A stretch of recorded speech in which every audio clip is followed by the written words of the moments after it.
Hey, comic fans.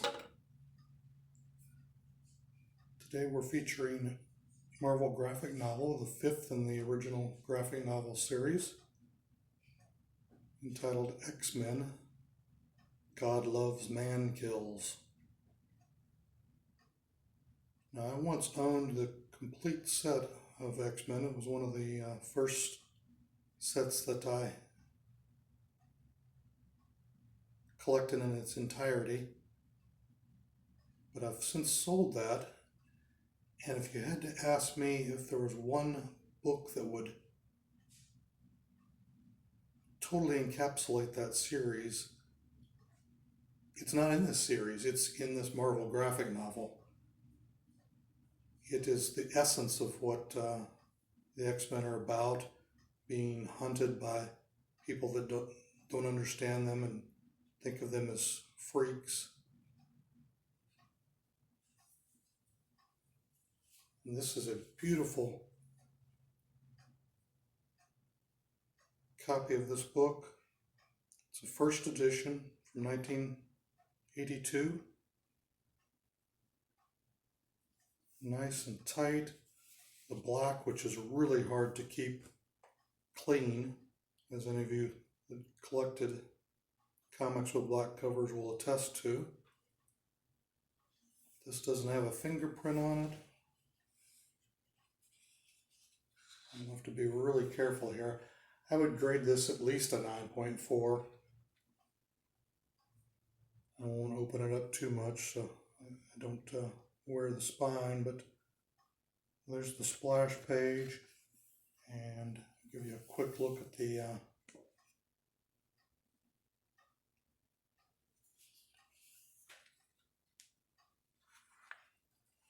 printing information, and keep the glare out of it. So that you'll see this has been reprinted over and over, which is a testament to its value as a story and how popular it was, and it still is, because they keep doing it. It's in fact the basis for the X2 movie. Starts off with a bang here. A couple of young mutants are actually hung from a swing set. And that's a little too close to what Magneto experienced in World War II. So he's obviously upset.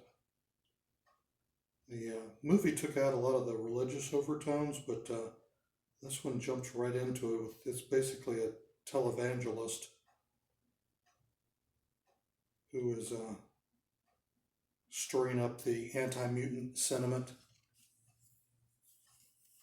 And he's got some master plan to brainwash Professor X.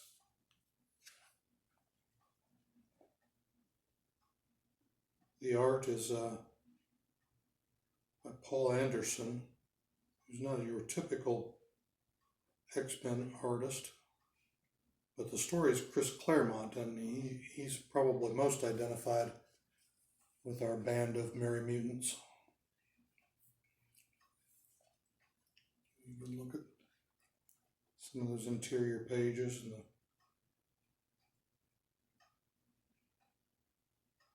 being on this high quality paper, it's nice and white and the colors are vivid. But the story is what really grabs you.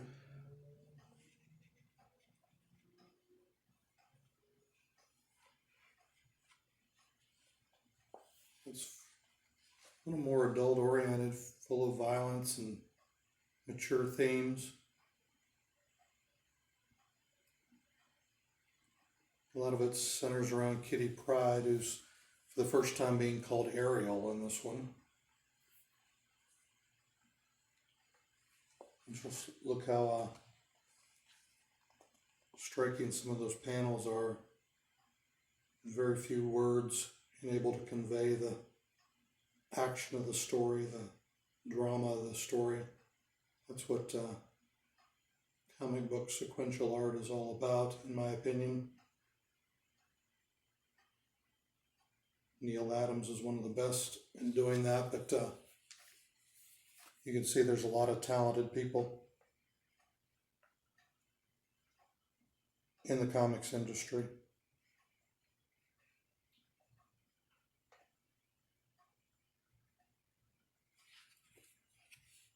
The team at this point is, in addition to Kitty Pryde, you've got Colossus and his sister Liana makes some appearances as well. Cyclops, Nightcrawler, Professor X, Storm, and Wolverine. Magneto, as I mentioned earlier, plays a prominent role as well. This is a wonderful book. Let's show you the side there. Nice square bound. You can see that on Craigslist, along with my other posts. So check that out and let me know what you think. Do you think another X-Men story is more iconic? I know that run with the Dark Phoenix is up there, but if you want to include 9 issues as one story, but let me know what you think. Thanks for watching. Like and subscribe if you want to see more comics.